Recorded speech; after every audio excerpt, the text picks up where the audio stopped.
ए दुनिया रे पापर भार एते बढ़ी सारी भल लोक माने दुख पाउचंती, भल लोक माने कष्ट अनुभव करुछंती, भल लोक माने सबुबेल पई दुख रे रहउचंती। ए कथा आपण मानकु मध्य बहुत भल भाबरे जणा थिबो। आपण माने मध्य जानिथिबे ए दुनिया रे एमिति लोक अछंती जेउ माने सबुबेले लोक मानकु असुविधा रे पकई थांती, तापरे मध्य से माने खुशी रे रही थांती। ए हेउची आजिकाली दुनियार सत्य कथा, जहाँकि आपण माने प्रत्येक दिन देखि आसुचंती, शुणी आसुचंती। आपणक आखपाखरे एही जिनिस निश्चित भाव में घटुथिबो। लोक माने एते खराब काम करी मध्य केमिति से माने खुशी रे रही पारुचंती, केमिति से एते अयस रे रहउचंती, एते भलरे जीवन यापन करुचंती। कोन केबे आपण माने चिंता करिसंती? केबे आपण माने भाबिचंती ए दुनिया रे काहेकि एमिति होउची? भगवान कौन पर एमिति सेमानक सहित करुछंती? भगवान सेमानकु ही काहेकि सबुबले खुशी रे रखुछंती? एहा पछर रहस्य कौन? भगवान एक्चुअली रे कौन करिबाकु चाहुचंती? कौन आपण माने केबे चिंता करिछंती? केबे भी हेले आपण माने चिंता करि नाहंती। हेले आजिर वीडियो माध्यम रे आपण माने पूरा जानि परिबे कौन पई लोक मानक सहित एमिति होई थाए, कौन पई भल लोक माने अधिक रु अधिक दुख पाई थांती, खराब लोक माने सुख रे जीवन यापन करि थांती। तो चलंतु संग माने आजिर वीडियोटी आरंभ करिबा। आजिर वीडियोटी आपण मानक पई बहुत गुरुत्वपूर्ण हेबो, सेति पई वीडियोटी आपण मानकु शेष पर्यंत देखिबार अछि। यदि वीडियोटी आपण मानकु भलो लागिबो लाइक टिए करि देबे। संग माने मु विश्वजीत आपण मानकु स्वागत करूची मोर एक नुवा वीडियो रे। तो चलंतु संग माने आजिर वीडियोटी आरंभ करिबा। भल लोक माने सबुबले काहेकि दुख रे रही थांती?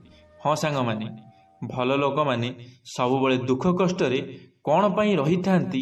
एही कथा अनेकंक मन को प्रायतः आसी थाए। तेबे एमितिका प्रश्न थरे स्वामी विवेकानंद को मध्य आसीथिला। तापरे स्वामी विवेकानंद रामकृष्ण परमहंस को एही विषय रे पचारि बुझिथिले। तेबे एहार उत्तर देबाकु जाई रामकृष्ण परमहंस कहिथिले जे हीरा को रगड़िला परे ही से चमकी उठी थाए, सुना को शुद्ध होबा पई निया रे जला जाई थाए। तेणु सेही परी भल लोक माने दुख पाई न थांती, सेमानकु केतेक खराब परीक्षार सामना करिबाकु पड़ी थाए, जहा द्वारा से जीवन को भल भावरे बुझी पारिबे। एथिसह जीवन रे भलरे चलिबा पई उचित मार्ग मध्य पाई पारिबे। सांग माने भगवान आपण मानकु दुख काहेकि देई थांती? भगवान आपण मानकर परीक्षा नहीं थांती। भगवान देखि थांती मोर भक्त केते दुख से सही पारुची। आ आपण मानकु गोटे कथा मु जणै देबाकु चाहूची, भगवान सेई लोक को दुख देई थांती जेउ लोक दुख सही पारि थाए। भगवान समस्त को दुख देवे नहीं। गोटे कोटिपति लोक गोटे दुख जी सही पार नथिबो सेई लोक को यदि भगवान दुख देई देवे ना, ताले से लोक ना गोटे दिन भी बंची पारिबो नहीं। आपण माने जानिथिबे निश्चित भाव में जेतमळे गोटे कोटिपति लोक गोटे समय रे से गरीब हो जाई थाए, ता पाखरे किछि भी धन संपत्ति न थाए, सेतमळे से आउ किछि बाट न पाई ता निज जीवन हारी देई थाए। कारण कौन आपण माने जानिछंती? कारण से माने निजको संभाली पारंतिनी, निज दुख को से माने सही पारंती नहीं, निज दुख को से माने देखि पारंती नहीं। सेथि पई से माने सुइसाइड करि दियंती, सेथि पई से माने जीवन हारी दियंती, जहाँकि गरीब लोक माने करंती नहीं।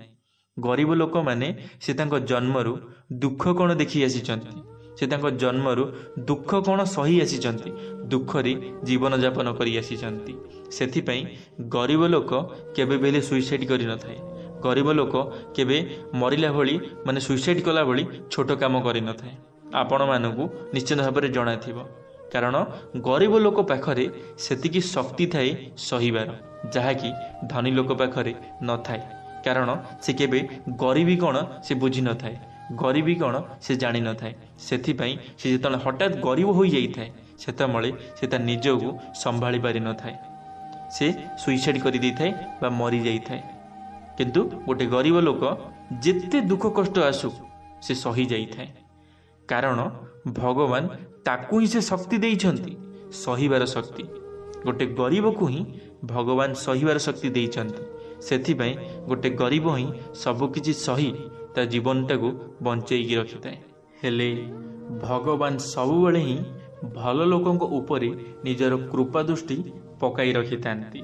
तापरे स्वामी विवेकानंद पुणी थरे रामकृष्ण को पचारि जे मो जीवन रे एते सबु काम भरी होई रहिछि जे मु निज पई मध्य समय बाहर करि पारु नाही। एहार उत्तर रे गुरु कहिथिले जे जीवन रे अनेक काम तो भरी होई रहिबो हेले तुमको निष्पत्ति नेबाकू हेबो जे तुम पई केउ काम जरूरी और केउ काम जरूरी नुहे। तुम पई जेउ काम जरूरी अटे तुमे सही काम करिबा पई निजर समय बाहर करिबो।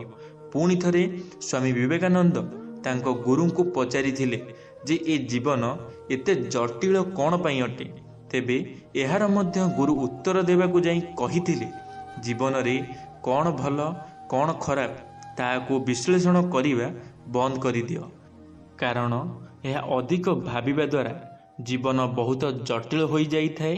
तेणु तुमे निज जीवन को खुशी रे बिताइबा को चेष्टा कर। मनीष जीवन हेउची कर्ममय जीवन। मनीष ता जीवन रे कर्म करि थाए आ ता कर्मरो जहा ताको मिली थाए से ता परिवार को चलाई थाए। जदि मनीष कर्म न करिवो ताहाले ता परिवार को से केमिति चलाइबो। हेले आजिकालीर मनीष माने कौन करुछंती से माने एते कोढ़िया होई गलेनी से माने काम करिबा को भल पाउनाहांती से माने कर्म करिबा को भल पाउनाहांती जहाँकि से माने अलसुआ होई गलेनी। सेथिपाई भगवान कहिचंती मनीष जीवन पाइछ माने कर्म करिबा को पड़िबो भल मंद बुझिबा को पड़िबो। जे पर्यंत तुमे कर्म न करिछ तुमे रोजगार न करिछ से पर्यंत तुमे माने जीवन रे पस्तेइब। जेबे रोजगार करिब समस्ते तुमर निजर हेबे समस्ते तुमको भल पाइबे समस्ते तुमको आपणार करिवे। आ जे पर्यंत तुमर कौनसी रोजगार नाही तुमर किछि दायित्व नाही से पर्यंत तुम मानकु लोक माने छी छाकर गइबे।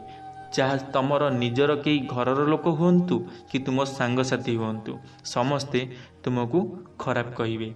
सेथिपाई सुधुरी जाओ। जदि जीवन रे किछि करि ना ताहले आजि ठारू घर बाहर को जाओ किछि काम कर घर चलाओ घरर दायित्व मुंड को नियो देखिबे समस्ते आपण को भल पाइबे समस्ते आपण को सम्मान करिवे।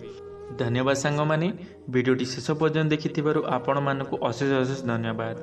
आशा करी मोर वीडियो आपण को किछि ना किछि निश्चित भाव में शिखिबा पई मिलिथिबो।